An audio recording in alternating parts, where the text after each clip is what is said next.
Hey everyone, today's guest is Norwegian singer, songwriter, and guitarist Sondre Lerche.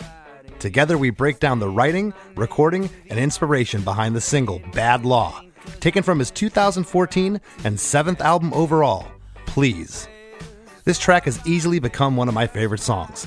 There are elements of dance, 80s pop, funk, electronica, all rolled together and broken up by some of the craziest ambient noise you've ever heard in a song. On paper, it looks like it shouldn't work. A disaster in the making. But it's anything but that. Sondre mentioned that this was always the idea he had for the song. To offer up a happy, fun, danceable piece of music, combined with dark, heartfelt lyrics, and intersperse that with outbursts of musical chaos. To say it's unique is an understatement. I've never quite heard anything like it. And to add to this amazing chaos, Sondre tells an interesting story about radio programmers who were reluctant or downright refused to play the track because it was so out there. For all this and a whole lot of other noise, don't you go anywhere. Hey, have you heard? Krista makes a podcast. Hey, have you heard? Krista makes a podcast. Hey, have you heard? Krista makes a podcast. Hey, have you heard? Krista makes a podcast. Sondre, how we doing? Pretty good. A little woozy because I got my third shot yesterday, and I don't know. It's doing things to me, but I'm good. I'm in good spirits.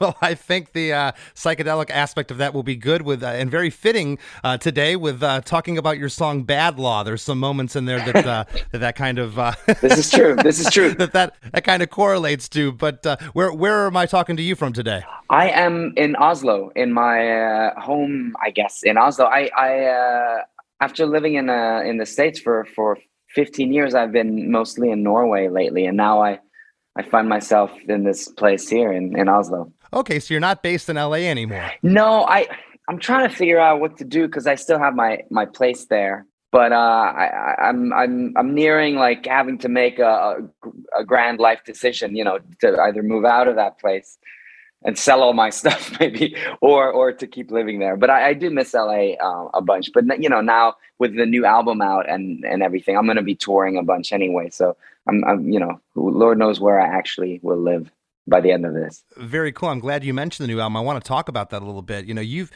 been at this now for over 20 years. Your first record, Faces Down, came out in 2001. It was then released in America in 2002. Your latest album came out just this April of 2022. The new album is called Avatars of Love. It's a double album. Tell us a little bit about this. Man, this album is it's kind of the record I never thought I'd be able to make, really. I wasn't planning on making a new record so soon after the last one. I put out a record called Patience just less than 2 years ago. And that was a really big one. That was a big, long process. But, I just suddenly found myself in the sort of greatest inspired flow of my career, I felt, and writing songs I never thought I'd be able to capture and recording with a bunch of my friends in Bergen, in my hometown in Norway, because I was suddenly there and the pandemic was happening and there was all this time to do it. And I just felt really thankful that I felt so inspired amidst all of this. I know a lot of people haven't felt super inspired, but I was at an intersection in my life where it just led me to these songs and suddenly it was a double album, and it's sort of it feels really special. So I've been so excited to share these songs in this album. We should get together every summer and make each other miserable or fall. Or can you only love me in the summer?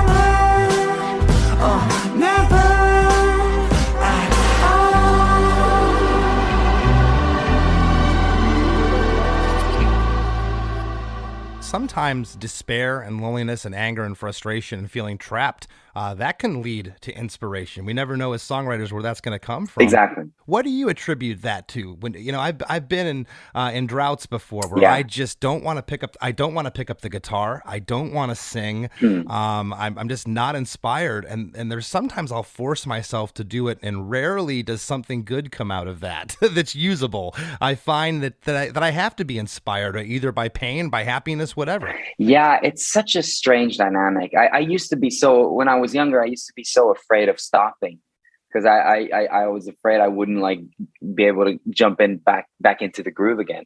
But then as I grew more confident that, I'm a songwriter, it's what I do. And I can have periods of time where I don't write songs for a couple of months really. Although I usually have something cooking, but I felt, you never, like you say, you never know when inspiration's going to hit. But I do believe that, inspiration needs to find you working and searching for it, and so I felt really blessed that when all this stuff was going down and with regards to the pandemic and shutdowns and lockdowns and all of that stuff, and a lot of plans changed, I felt really grateful that just happened to be the time when my sort of creative juices were really, really flowing. And that may have had something to do with where I was in my life, regardless of the pandemic. But yeah, it's definitely, I think, also with regards to the song that we're going to talk about today, that came from a chaotic and intense time in my life as well. And it did feel very fruitful. So I hate to admit it, but yeah, I do maybe write my best stuff when, I guess, at least when I have a lot of question marks in my head, when I don't know what the heck's going on. Of course. Yeah. Well, the Bad Law is from Sondre's 7th studio album, Please, which was released in September of 2014. And I read that, and I think it's what you were just alluding to, I read that it's your divorce record. This is, I guess I tried to be, Those are always fun. Yeah, those are the best ones. Yeah, I've been there, done that. Yeah, right. Exactly. I remember like trying to find like delicate ways of putting. Obviously, I couldn't go around telling people, "Oh, so have you heard my new divorce record?" Right. But it was pretty obvious, I guess, because it did come out of the confusion and I don't know, the confusion of that time in your life when everything changes, everything doesn't turn out the way you planned or you hoped or you thought, and you feel like the last one to find out or to realize. And so I guess in many ways it felt like and people did tell me it's not a typical divorce record, because it was a record that really, really seeked to sort of where I seek to put myself in every possible perspective. And so it's not an accusatory, bitter album. It's an album of confusion and wonder. And, there are sad songs and there are thankful songs and there's a couple of angry ones, but it's the whole experience.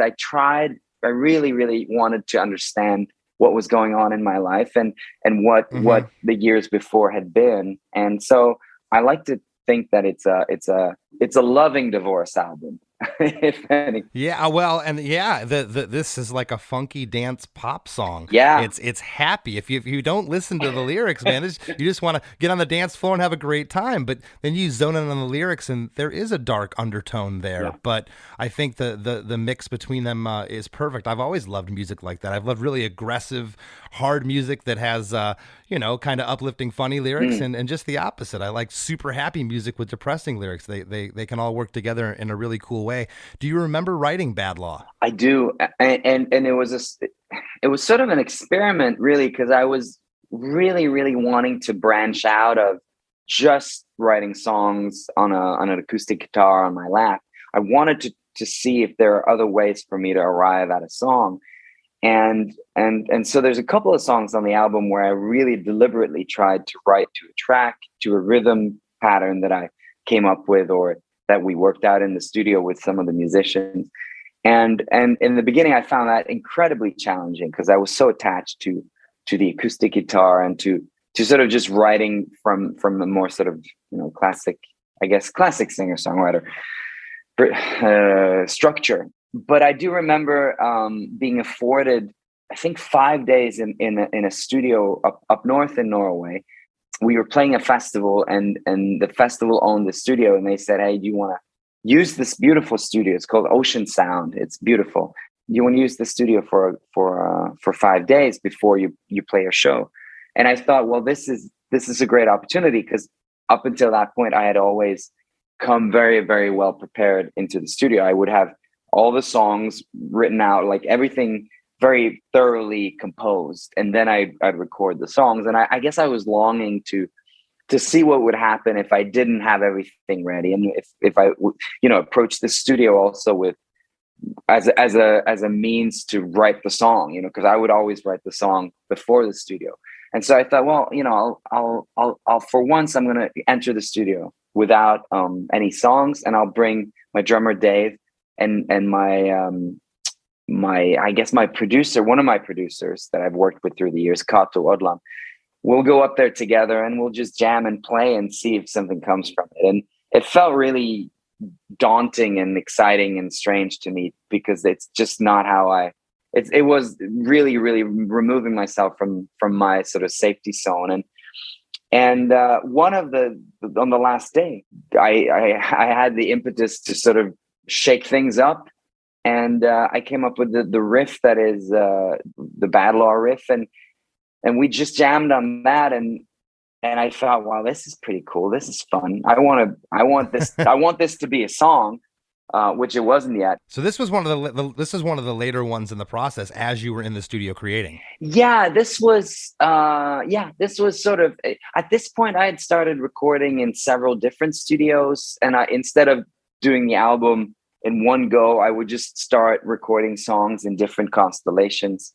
I had just met a bunch of musicians who I started playing with live, and who still to this day are my backing band, including my drummer Dave, who really took part in a great way in the recording of Bad Law. And so I felt like rejuvenated, in the sense that I had found my people, and I felt more confident. So I guess that's why I felt confident enough that I can, maybe I can find a different way of writing a song. But it did, once I came home with this recording, it did take me a long time to turn it into the song that people know now as Bad Law. It was so, it was a really daunting task. I remember taking it back. I was living in Brooklyn and Williamsburg at the time. I took the tracks back, and I would just sit and try to, come up with melodies and lyrics, but I would feel so naked without the guitar. But part of the challenge was to try to see what, just rhythmically also, how I would come up with different melodies and different patterns if I wasn't like so. So when you were taking the tracks with you back to Brooklyn, for instance, were you chopping them up then and thinking, hey, maybe this should be different, or was that going on during this process? Yeah, quite a bit. And I was, because this came out of the track came out of a long jam, and so I was constantly trying to edit it down to create a song structure, even though I didn't yet have the melody or the lyrics. So I was trying to create the structure. I was trying to create the structure of the song before I had the song, in a sense. Yeah. Okay. You had mentioned producer Cato Odland, and I guess he recorded, mixed, and produced 3 other songs from the album, including Bad Law. So how did he come into play? How did you meet him? Because I couldn't find much information on him. Yeah, no, he's a very elusive character. I see. The elusive Cato Odland. I know him really well, because when I started out playing shows and I got signed to Virgin Records, he was the guitar player in my band. So we toured the world together for the first couple of records, for Faces Down and Two Way Monologue and some of the other ones.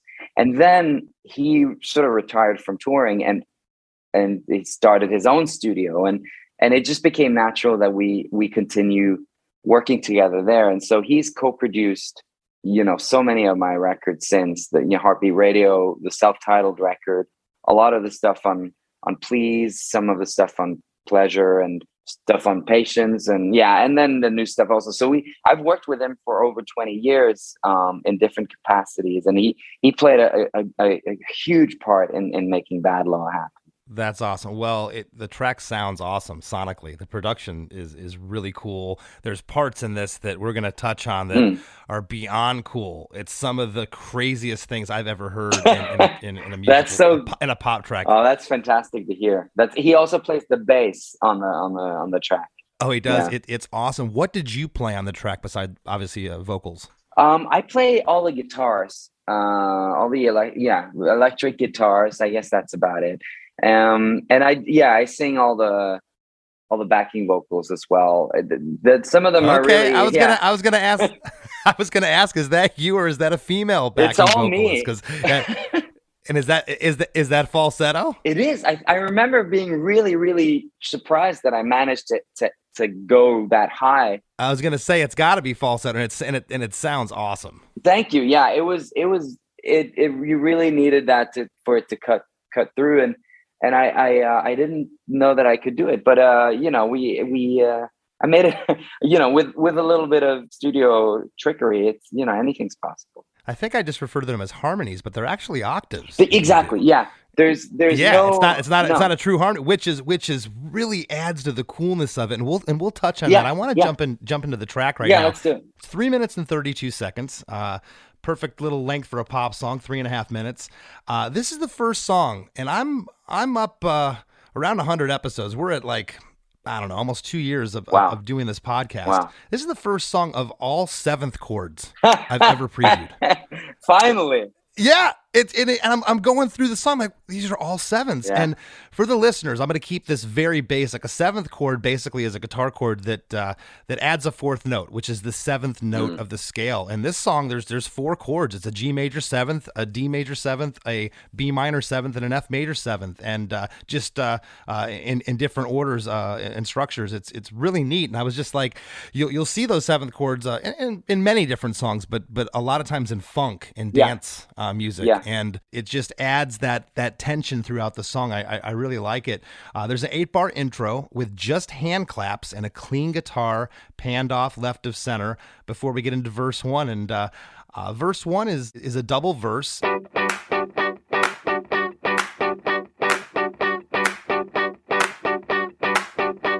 My baby surrendered to fate, and I couldn't even say how I felt later on that evening. Stating my name to the officers, aid was in vain, 'cause I knew they were out to get me.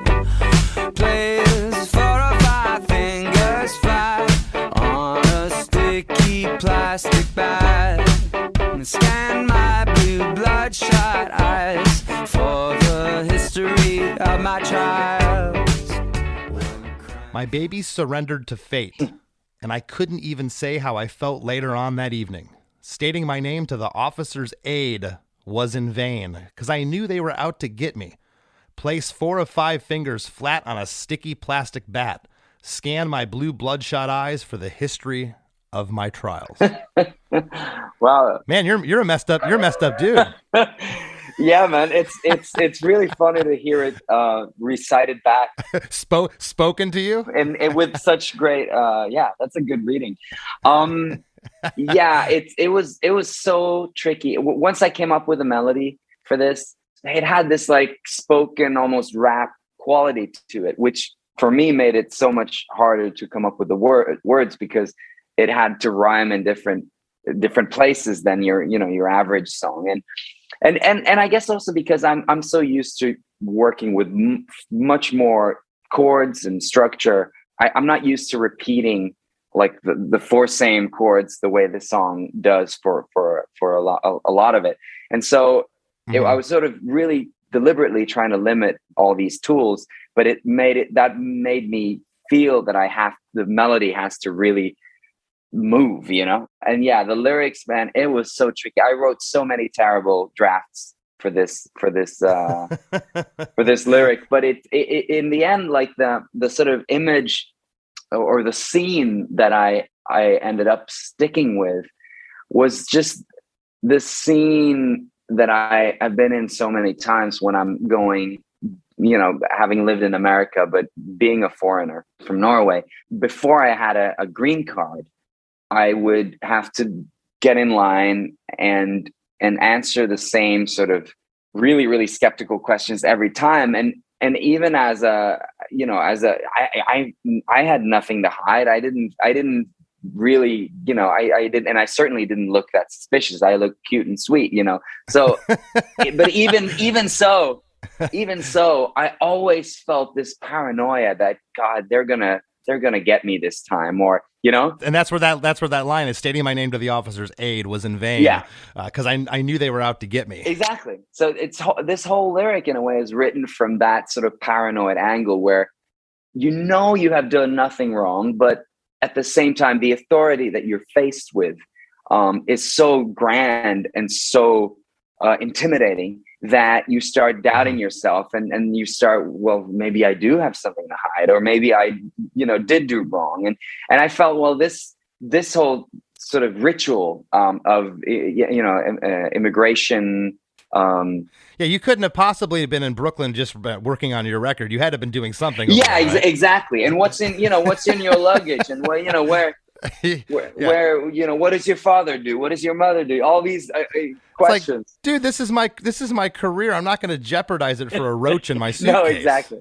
Exactly. Yeah. So I just thought, well, that paranoia and that sort of suspicion that you can transfer that to a discussion maybe with a lover or a former lover where you're just not up to the task. You're sort of in the right, but rhetorically you're failing, and you're just not you're not able to sort of, I guess in the second verse I move on to almost like a court of law where you're sort of stating your case, and I thought that would also be like a really intimidating setting where if you can't convince the court that you didn't do this or that you didn't do anything wrong, it doesn't matter if you did or didn't do it. It's all about rhetorical powers, and I felt I came out short. The court of public opinion. Yeah, exactly.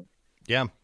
Well, now these lines make a lot more sense. Place 4 or 5 fingers flat on a sticky plastic bat. Scan my blue bloodshot eyes for the history of my trials. I like the imagery there. In this first verse, right when it kicks in, the hand claps become a kick and snare drum that are in time with those hand claps. The guitar is still playing that same part as the intro.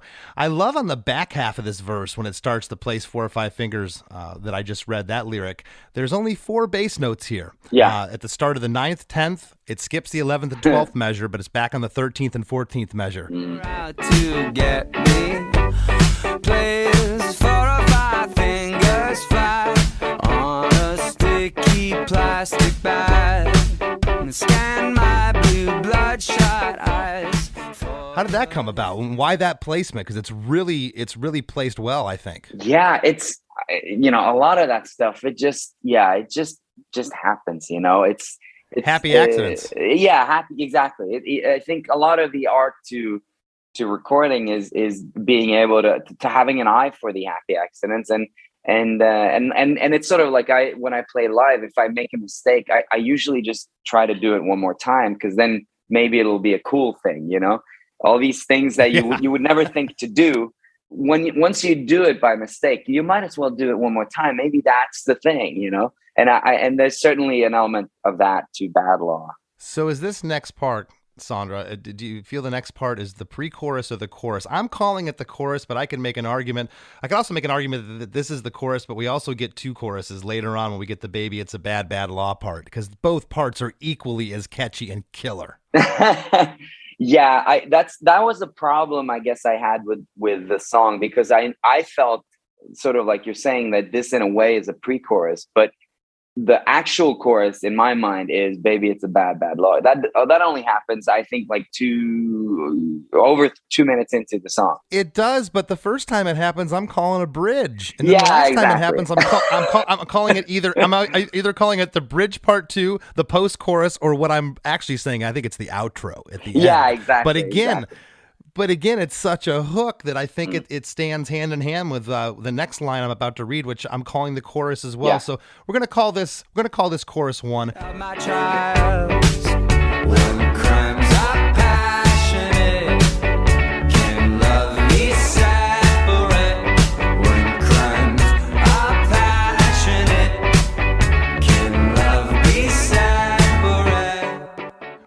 crimes are passionate, can love be separate? And you say that again. What I would call initially the harmony, it's not. It's actually another melody, which is just an octave that you're singing in that high falsetto. Yeah. It's really awesome. The bass is all in on this chorus. The bass is super funky. Kato did an awesome job on the bass. Yeah. I love the tone and the groove and the feel there. Yeah. And there's another like swirly sound underneath the guitar or keys, like this single note thing. Do you recall what that was? Is that another keyboard? Yeah, you know what that is? I had bought, I remember up in the studio in Ocean Sound, I had bought this freeze pedal. Is it like a flanger? It kind of almost sounds like a flanger. Yeah, it's sort of, I think you just press it and then it sort of freezes whatever the note or the chord that you have and then just makes almost like a pad out of it.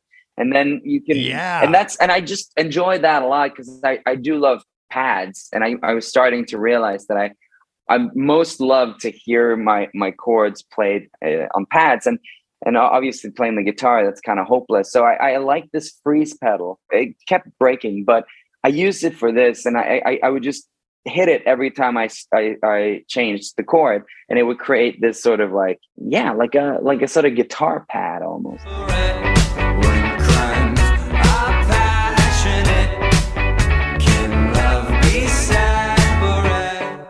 I love it. Yeah. It's a very different sound. I was trying to figure out what the heck that was, and how you described it is exactly how I hear it. That's great. Okay, good. Because I was worried now. I was like, God, I haven't listened to the recording in a while. Will I remember how we did any of this stuff? Well, and this song is, let's see, I'm terrible at math. This song's about 8 years old. I've previewed songs on this show that are 25, 30, 40 years old. Now you got to have an artist that hasn't listened to the song that long ago. So your memory is pretty good here. Good. After chorus 1, and chorus 1's 8 bars, and then there's an 8-bar interlude after chorus 1.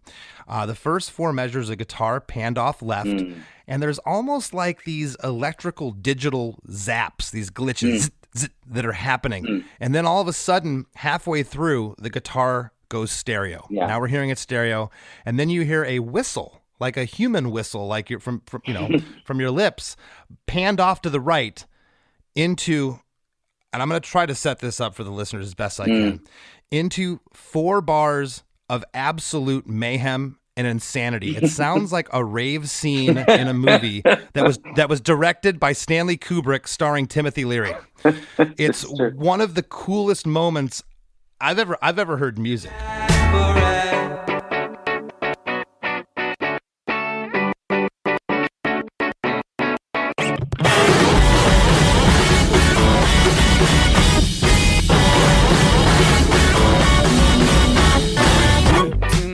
It's totally blown out and clipping. There's like these distorted keyboard stabs. Was this an accident in 2 a.m? You're sitting in the apartment in Williamsburg and you're up and your system crashed and that's what you heard and you recorded it. How did this come about? No, this is from the original jam recording. I came up with the riff and all that stuff. To me, that this is the most important part of the song is that riff. And the fact that, the rest of the song is groovy and catchy, but it's all interrupted by this digital noisy glitch. And I just thought, well, that's the main attraction. You can have hooks that you can sing along to, but I immediately just gravitated towards the idea that I want people to hear this song or identified by that thing where it's like, I want to hear that song again, where everything just suddenly, goes to shit. Well, I'm also hearing now that I know what the song's about. I'm also hearing that, like, this is your brain just melting down exactly. for 8 seconds. You're going through this divorce. It's this frustration. Yeah. It's this anger. Now we're back in this pop song. It's like, what has anybody ever told you that they've been driving down the freeway with this song cranked for the first time, and that part comes on, and they turn the stereo off real quick, they think their stereo's blowing up? Yes. I have heard, there's another song also on the record on Please called Sentimentalist, and by the end of that, it also goes into like white noise.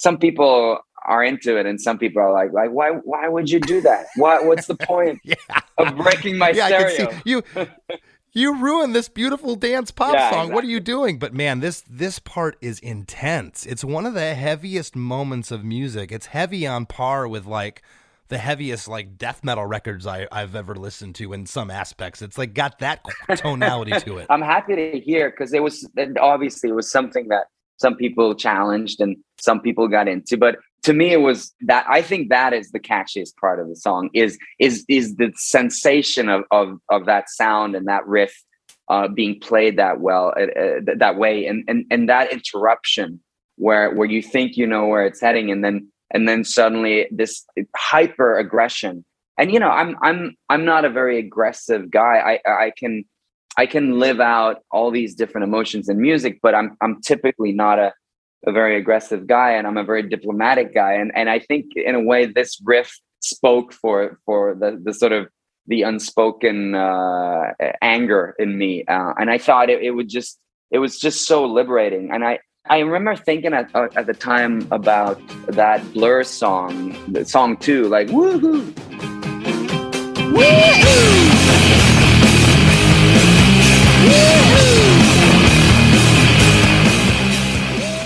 That kind of outburst, I was like, I wanted to be that kind of ritual where you're just like, once that has happened once, you're just like tingling with the hope and expectation that maybe it will happen again. And it's sort of dangerous, but it's also completely exhilarating, Yeah, you used a couple words. You said, I believe, to describe this as an outburst. Yeah.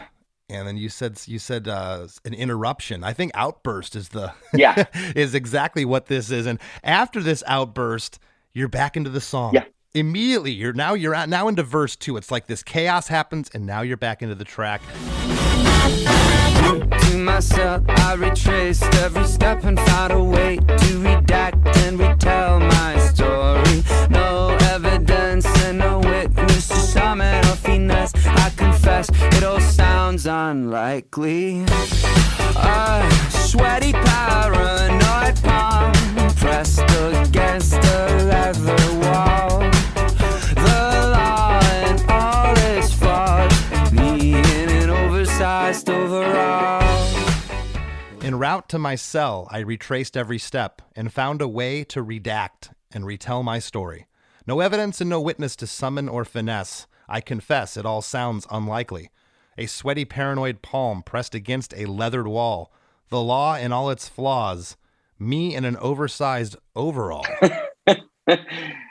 Wow, yeah. You're not going to a pajama party, it sounds like. No, I guess, yeah, here I'm following this idea that they think I'm guilty of something, and now I'm in jail, and I'm about to be led into court to state my case. And yeah, it was fun to describe the visuals very, very vividly. I hadn't really, up until this point, I hadn't really been that interested in the kind of the room or the fabric of the clothes or stuff like that. I'd been mostly just interested in matters of the heart, and here I found it really fun to try to describe the leathered book. A leathered wall, I guess, is you're asked to place your palm on what is it, the Bible or the Book of Laws, or I don't know. I've never actually been, as you can tell, I've never actually been held up for something. But yeah, it was fun to just describe all these textures and surfaces. If you can walk away, cut. Hey everybody, I'm cutting in real quick here, just to let you know that we got lots more with Sondre Lerche after a few words from our sponsors. Ready for a head-bangingly good time?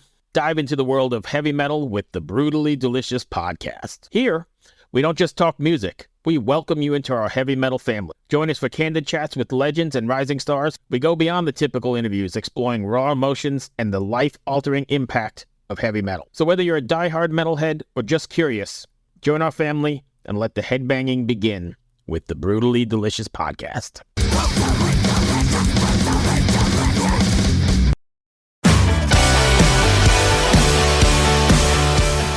Hey, Chris DeMakes a Podcast producer, Chris Fafalius here. You may have heard me talk about my band Punchline before.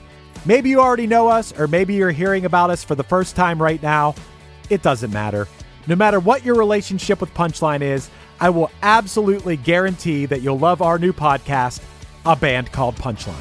Starting with our humble beginnings in a small town in southwestern Pennsylvania in 1997, we're telling the hilarious, strange, and hopefully inspiring story of the 25 plus years of our band in the most honest way possible, podcast style. A Band Called Punchline is an audio documentary available now wherever you get your pods. So subscribe and let me and my friends share a wild, entertaining, unique, and wonderful tale of music and perseverance unlike any other that's still being written today.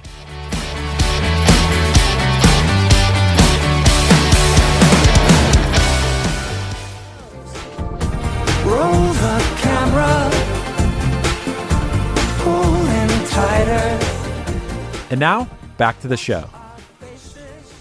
I'll tell you something else I really love about this song in general is the rhyme scheme of the lyrics or lack thereof. Yeah. You don't really get rhymes. You're telling, I feel like you're telling a story, which really adds to this to me.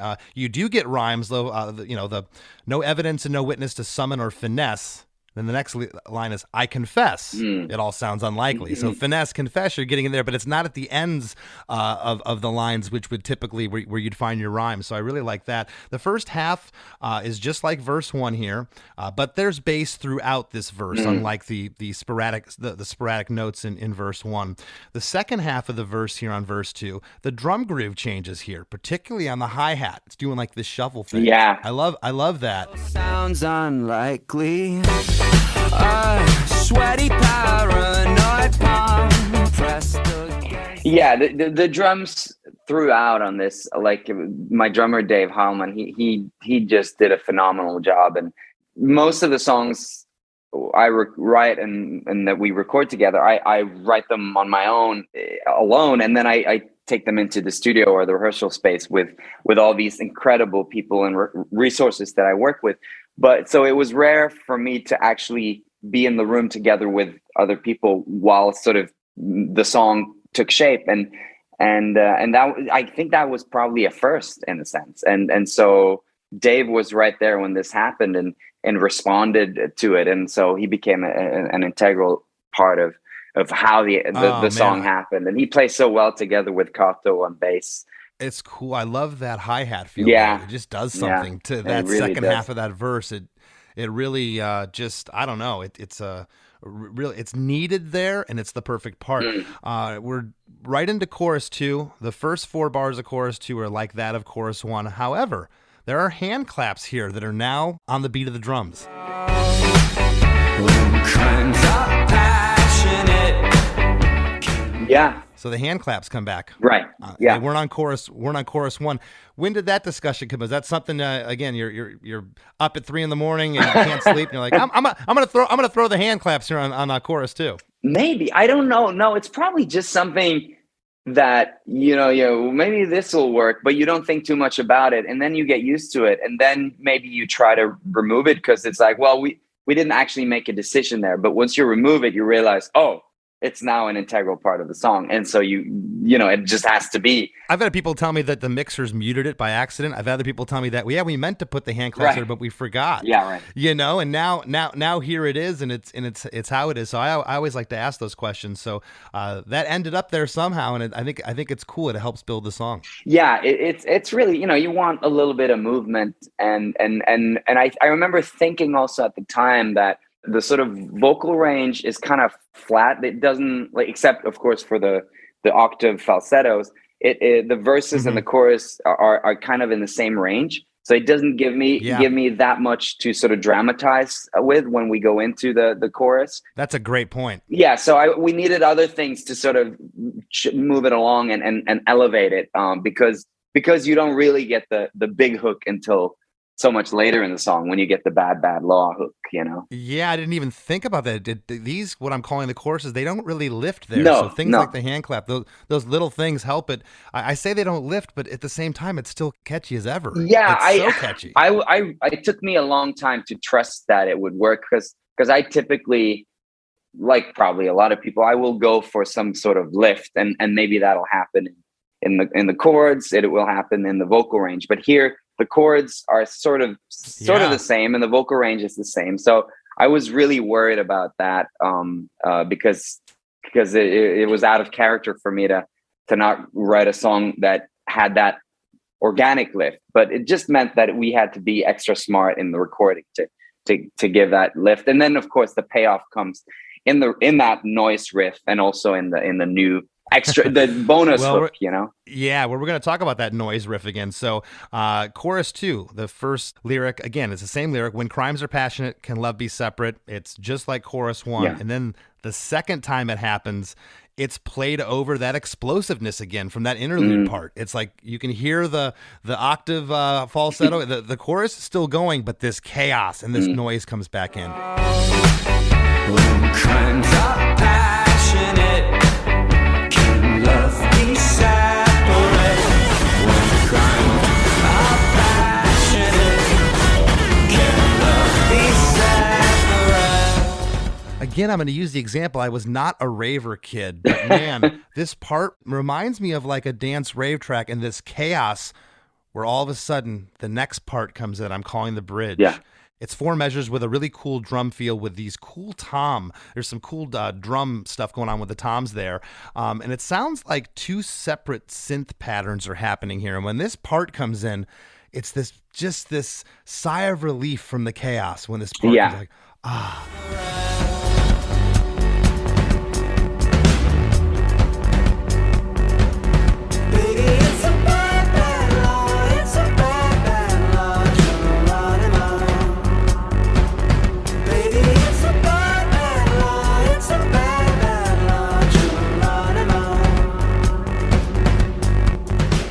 It doesn't feel like the rest of the song here, though. It goes somewhere different. It's a great departure. Yeah, and it's sort of, you know, it's really mainly just to sort of justify coming back again, you know, which is what we do a lot in pop songs. You know, you in order to create the need and the hunger to hear it again, you got to go somewhere else. And I think we just jammed on that part, like a slight change of the chords.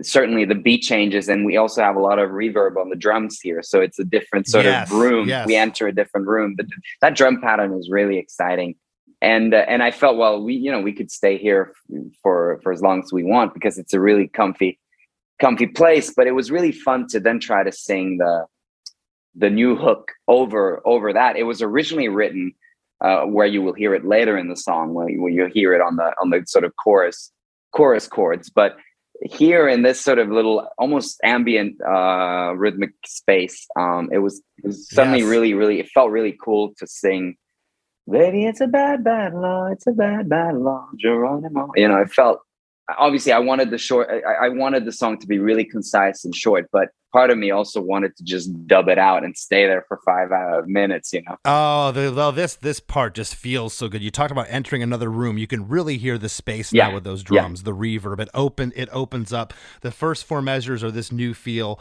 The last 4 measures, the vocals come in. The lyric is, baby, it's a bad law. It's a bad law, Geronimo. Baby, it's a bad law. It's a bad law, Geronimo. What are you saying there? Yeah, that's a good question. That was, this was the trickiest part, because it's like, I think when I wrote that hook, I sang bad law. I didn't have that as a title or anything, but it just happened to be what I sang, baby, it's a bad law. And I was like, well, bad law. Well, okay. It felt like, well, it's kind of stupid, but it's like bad dog, you know, bad dog, bad law. I felt, okay, that's kind of funny. And it sings well. And I do remember trying to write it in different ways. And I would present it to Kato, who produced the track, of course. Where did Geronimo come in? What is that reference? Well, Geronimo, I don't remember what originally I had there, but it was really hard syllable wise. And in terms of like getting it to really sound triumphant, it was really hard to find a word to fit there. Geronimo, da, da, da. That was the melody. And I'm very particular with especially with hooks. Like I don't want to compromise the sort of the skip of the melody. And so I was debating this whole thing. And then I started singing Geronimo, and it was such a good word. And I was wondering, well, how does it all, it's always a fine line where you're, sometimes I can be over intellectualizing things and getting rid of the thing that was catchy because I'm trying to make sense of it. So I've done that sometimes in the past and regretted it. And this was the other sort of end of that problem where it's like, who cares what it means? Exactly. It sounds great. It sounded great, and it works. It felt really good. And to me, Geronimo was something I of course I'd seen in movies, in war movies, where Geronimo. It's the final sort of rallying cry. Exactly. And I thought, well, that could make sense. It's the final straw in a way, and it was sort of out of character. How many times when you're working on a track, Sondre, have you found that you say Geronimo on the demo or you say Geronimo on a first take? It's something to put there, and as you said, the placement, the syllables, how it sings, and how it makes you feel. Yeah. You're like, I can't sing Geronimo, so you put something else there. Yeah. I want to go. Yeah, exactly. Whatever you say, and you start to sing it doesn't have the same feeling to it. That's a great point that you brought up. Yeah, I had made that mistake, I think, probably on the record before, or a couple of records. And I remember presenting new lyrics, and I don't remember what they were, but for that whole part that now is Bad Bad Law, Geronimo. And I said, I want to change that. And I went into the studio and I started singing, and Kato let me do it. He captured it, and I came back in, and he said, "Yeah, so cool. Does it work?" And he's like, "Nope, it doesn't work." Stay with the original. Let me tell you something else. I absolutely love here, and I didn't realize it until repeated listens. I'm like, why does this make me feel different? Of course, you mentioned the chords from the bridge are different than the outro underneath the Baby It's a Bad Law, but I wasn't talking. I'm not referencing that. I'm talking about the high melody in the bridge is louder than the low melody. Baby, it's a bad, bad law. It's a bad, bad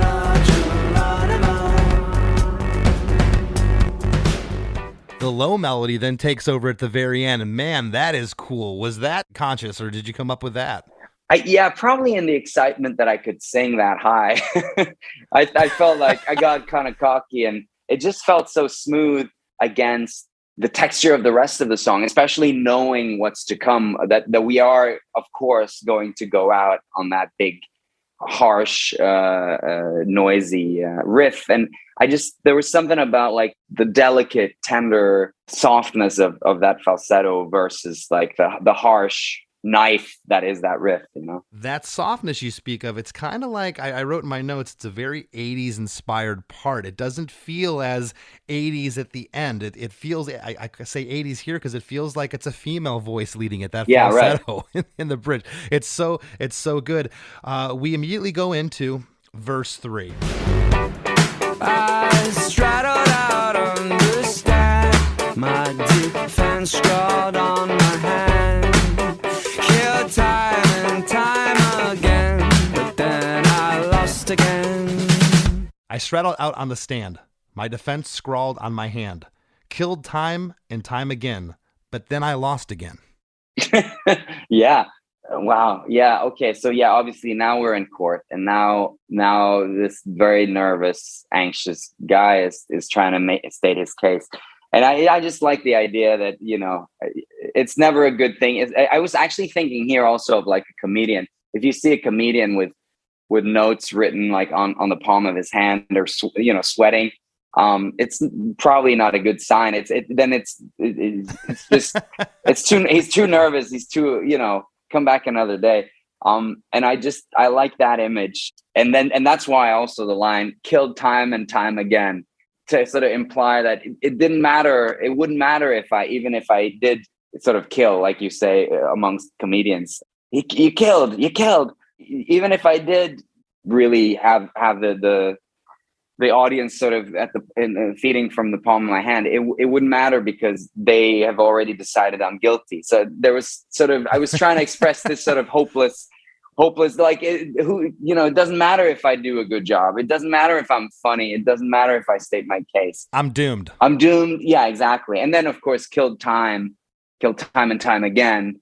But then I lost again. I just thought that was a funny, strange line. It is really funny to hear it again. Well, this verse is awesome. There's a couple things I want to talk about. Did Dave, your drummer, play the percussion on this song? Yes, yeah. Because in this verse, you're introduced to, do you know what a go-go bell is? No. And a go-go bell is almost like these, they look like mini cowbells almost. Yeah. It's a percussion instrument. That's what these sound like here. What is that comes in here, those little bells? My defense scarred on my hand, kill time and time. I've always been under the impression that it is a regular cowbell. Okay. A go-go bell, it's spelled A-G-O-G-O, a go-go bells. And I've used them before. Yeah. And it could very well be that. That's what it sounds like. And I wrote, or different pitched cowbells. Yeah, right. There's different pitches going on here. And it comes in, it's like, whoa, it's almost like this Latin feel. You know, you'll hear this in bossa nova and stuff, this instrument. And it's really cool. I also love in this verse, those single bass notes come back with really cool placement. It's on the first line on stand, there's a bass note there. Yeah. On the second line on hand, there's a bass note. And killed time and time again, on again, there's a bass note. Only 3 bass notes there. Why? This is a good question. I think that's really just caught those intuition as a bass player. Like, obviously there's a lot going on rhythmically in the percussion and drum section there. It provides relief. Yeah, relief and just air and space. And it just felt like, well, the action is here, and then the bass just needs to be, minding the store basically, and then the bass will have its moment, say, later in the song, I really like it. And then on I Lost Again at the very end, there's this very cool like drum part that goes right into chorus 3. When crimes are passionate, can love be separate? When crimes are passionate, can be. And on this chorus, it's when crimes are passionate, can love be separate? We say that 2 times. On the second time, though, you don't say the whole thing. You say, when crimes are passionate, and then I believe you say can be, and it sounds like you say are. What are you saying there?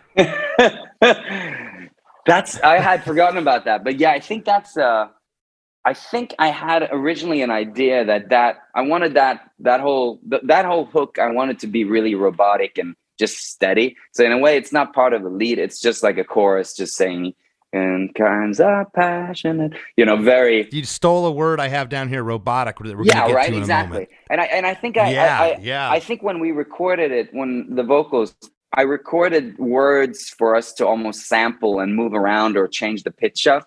And so I think I have this vague memory that I may have just recorded random words like just are. I don't know. I think I had this idea that we would do something with it. And I think in the end, we didn't actually employ that, but it's still there, and it was kind of cool. No, I think it's really cool. I also noted here in chorus 3 that when I'm calling a go-go bells, cowbells, pitched cowbells, they're still present from verse 3 into chorus 3.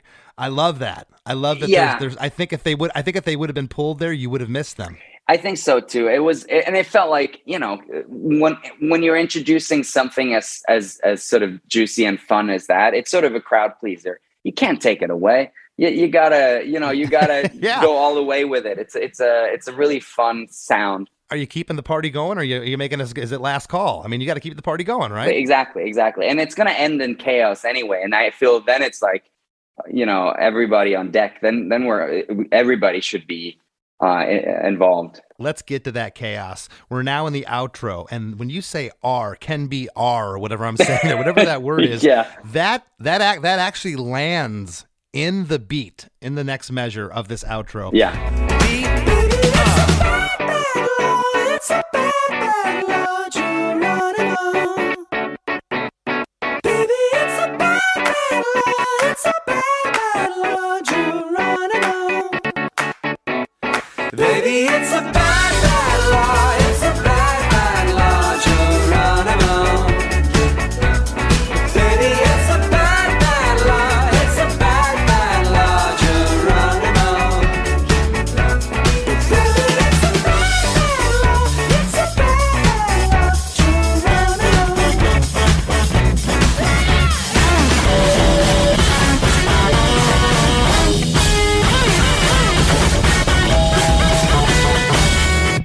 Baby, It's a Bad, Bad Law. It's a Bad, Bad Law, Geronimo. And that happens 4 more times after that. The first 2 here, it's just synth and those crackles happen again. And here I wrote, it almost sounds like pops on a vinyl record.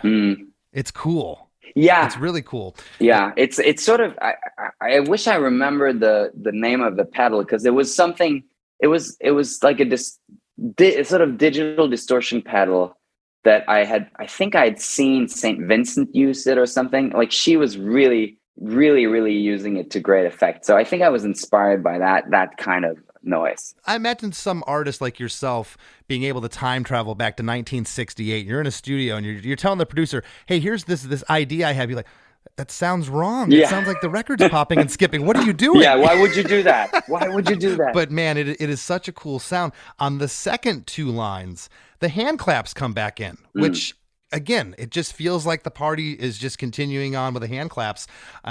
These first 4 lines are in the high melody too. Yeah. It's in the higher falsetto melody. On the third set of lines, the low melody comes in.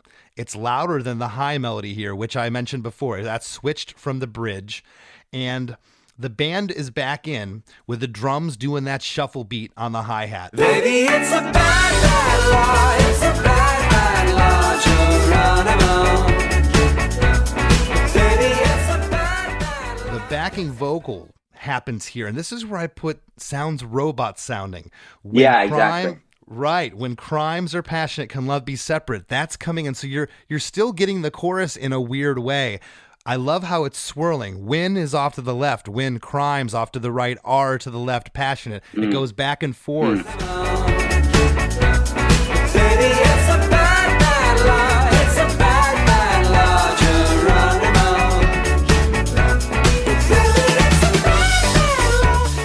It's mixed in a panning, and it just really adds. And I put robot sounding there. It adds this electronica 80s thing. It's great. I think we actually, for that final chorus, I think we actually did like a vocoder thing to them to make them extra robotic, because they by now they've become completely digitalized, and that's why they also sort of they pop up, they're panned pretty extremely, each word. Yeah, and that probably also maybe explains some of that weird stuff, because I think I had to record each note separately, and then we sort of play it almost on a keyboard. That makes sense with that part. We were talking about that R part earlier. That totally makes sense with the panning of what you did later. So maybe you're right. Maybe that's why that maybe was.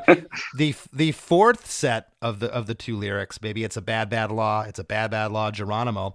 Those backing vocals happen again there, and then on the very last time, it just kind of happens regular. There's nothing crazy going on here, but the last 8 seconds of the song, from 3 minutes and 24 seconds to 3 minutes and 32, all hell breaks loose again before the song comes to an abrupt end.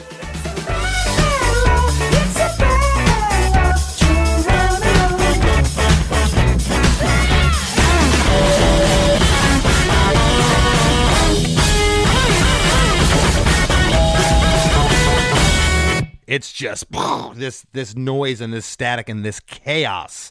This outburst, as you said, comes in to end the song, and it just wraps up perfectly. And I'll tell you, the first time I heard it, I said to myself, "What the hell did I just listen to?" and I had to rewind it. I had to put it back on, and I love the track, man. Congratulations! Thanks, man. It's really fun to revisit it, and I'm reminded also that, of course, I think this was the second album that I put out on my own. So obviously I had full control over the release and everything, but I do remember that there were a couple of moments where, people who were maybe working radio and that stuff were like, well, can we get a radio edit of this? Cause, we can't get this on the radio. And I was like, I understood, of course, that, wow, this is noisy, but it's just for 8 seconds here and there. And to me, it's the most exciting, catchy part of the song. The whole song is groovy and catchy, but to me, that's the main hook, is like that feeling. And so I just refused to do any edits of it. Well, And good for you. I've never heard anything quite like it. It's very, very different. I was like, this is different, and that to me is just awesome because music comes from something else. It's derivative. We all have influences, and when you hear something like this, it really sticks. Like, wow, I haven't heard that before in a song. So, props to you for that. It's awesome. Once again, the new double album, Avatars of Love, is out now. 14 tracks that clock in over 90 minutes of music. And thank you once again for sitting in with us, man. It's been a lot of fun breaking down this song. Oh, thank you. I appreciate it.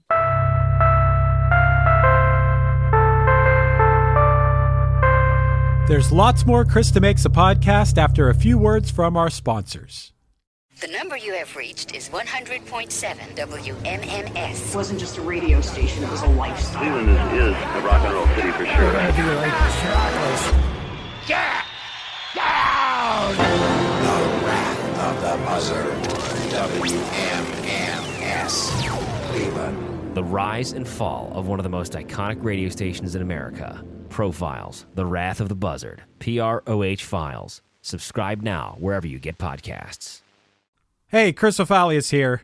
You know, the producer of the podcast that you're listening to right now. Did you know that I also host a music podcast? It's called One Hit Thunder, and it's a weekly show all about one-hit wonders. We have great guests, and we discuss one-hit wonder artist each week. Some of the songs are great, some of them are terrible, but either way, the show is always pretty freaking good. I know, I'm biased because I host it, but seriously, go subscribe to One Hit Thunder right now. I promise you'll like it. As we near the end of the show, here's a band you might not know. Welcome to this week's Band You Might Not Know. If you'd like your band to be considered for Chris DeMakes a podcast, all you have to do is email your song via MP3 only and bio to bandyoumightnotknow@gmail.com. This week's featured artist is Ford the River, a punk rock band from Lancaster, Pennsylvania. You can find their music on all the streaming sites, and here's a snippet of their song, Depression Quest.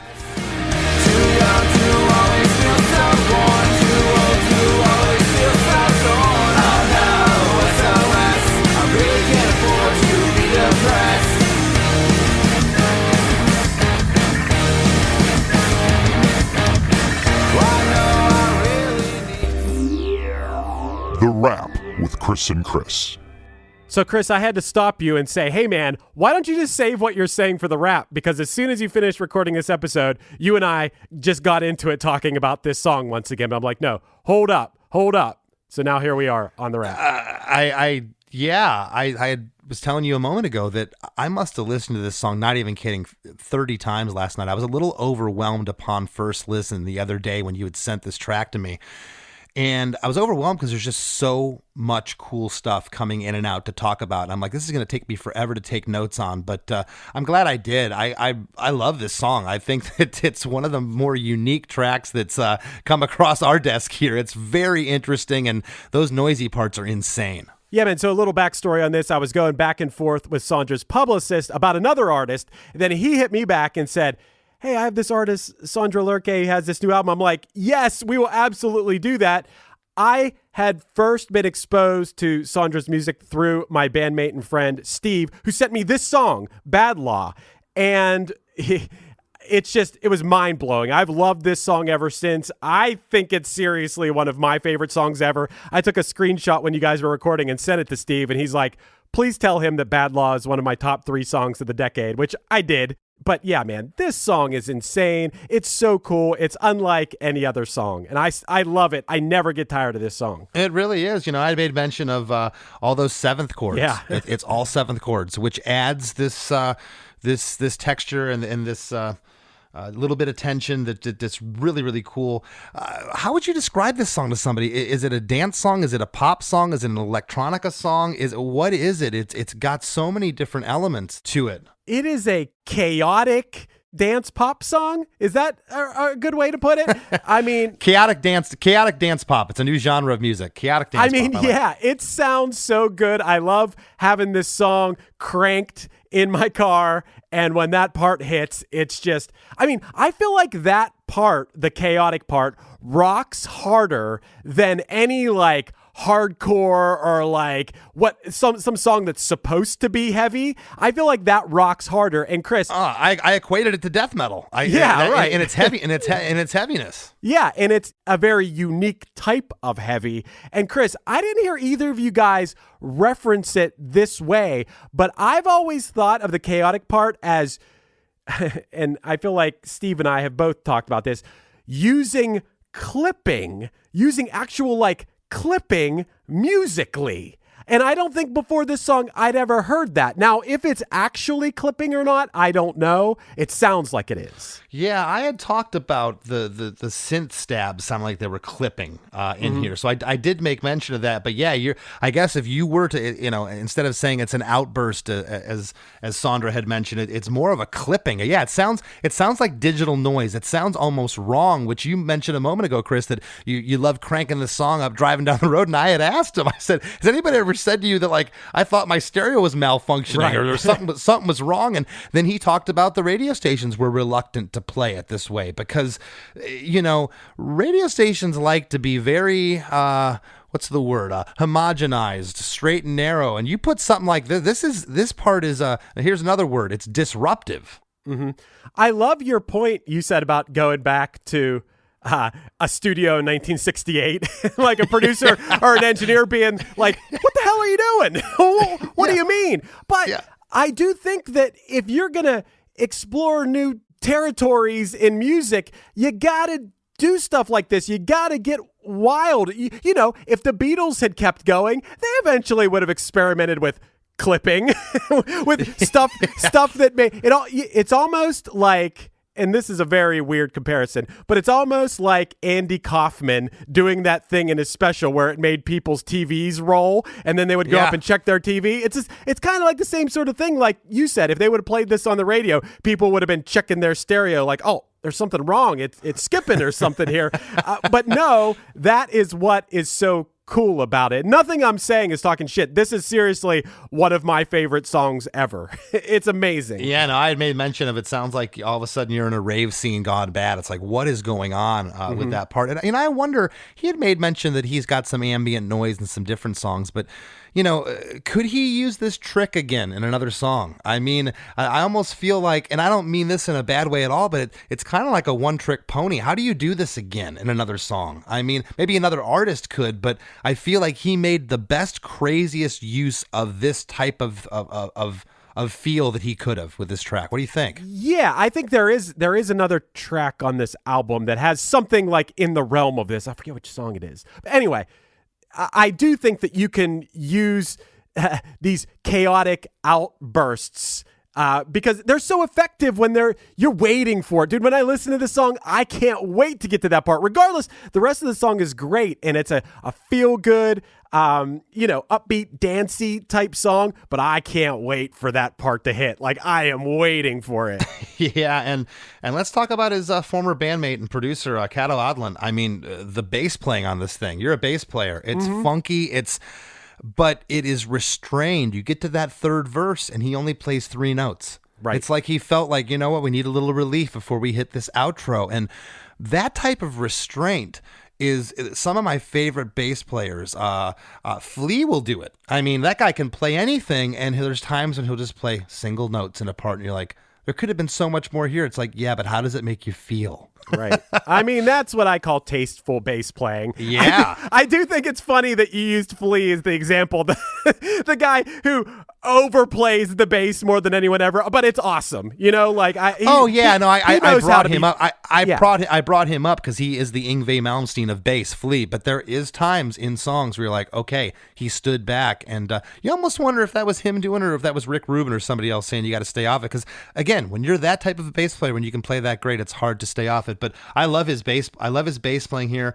I love the production of this song. It was recorded in 2014, but it sounds like it could be released today. Oh, it's a very futuristic sounding song. It definitely was ahead of its time. I feel like it's still ahead of its time. Even now, even 8 years later, I feel like it's still ahead of its time.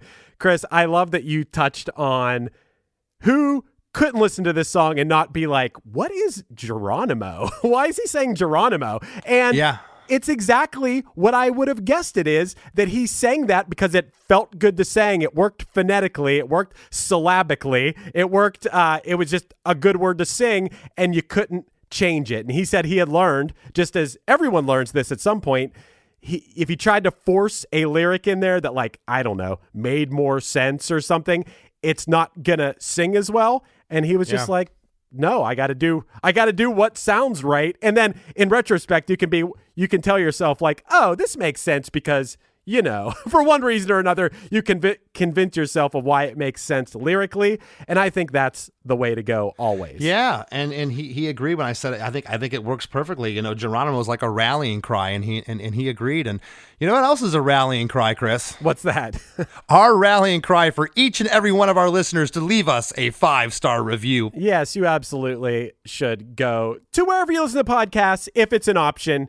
I use Apple Podcasts to listen to podcasts. Not everyone uses that. That's what I use. But on Apple Podcasts, you can leave a 5-star review, and you can actually leave a written review. You can go, hey, your episode with Sondre Lerche was amazing. I agree. That's one of the best songs ever. I agree that it sounds like a song from the future. Or you could just write something more generic about how you like the show. I hope that you will leave us a 5-star review. I don't mean to assume that you love the show, but I would assume that considering you've made it this far into the episode. I don't think you're hate listening this long. And hey, maybe they could leave a review how they're a supporting cast member, Chris. Yeah, sure. They could say, hey, you could join their supporting cast for the cost of buying Chris and Chris a, what do I like to drink? I like to drink LaCroix. And for the cost of buying us a case of coconut LaCroix per month, you could get a bunch of extra episodes per month of a little show we like to call the After Party, which a lot of people tell us they like it a lot. And also, you can be eligible to be a contestant on our trivia game show, Defeat DeMakes, and we have Zoom parties, and we're going to add more and more stuff to it as time goes on. So if you'd like all of this, go to ChrisDeMakes.com. Again, that's ChrisDeMakes.com to join our supporting cast. We'd appreciate the support. If you haven't already, please join the Chris DeMakes a Podcast Facebook group. We have a lot of fun in there. And give me a follow on Instagram at LessThanChrisD. Want to thank this week's guest, Mr. Sondre Lerche, for being on with us, and we'll see you next week. Do you enjoy the content and production of Chris DeMakes a Podcast? Do you have an idea for a podcast or an existing podcast that you'd like to take to the next level? Well, check out WeKnowPodcasting.com. At WeKnowPodcasting.com, we have over 25 years of combined experience in the pod field, and we're ready to help you succeed in the golden era of podcasting. Ready for a head-bangingly good time?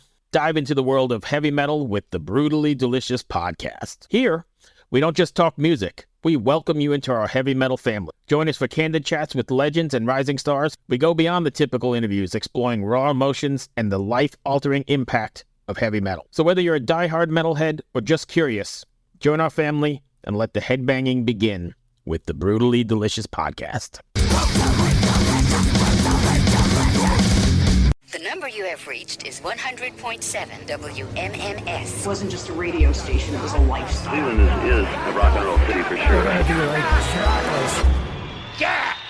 Down! The Wrath of the Buzzard. WMMS. Cleveland. The rise and fall of one of the most iconic radio stations in America. Profiles, The Wrath of the Buzzard, PROH Files. Subscribe now wherever you get podcasts.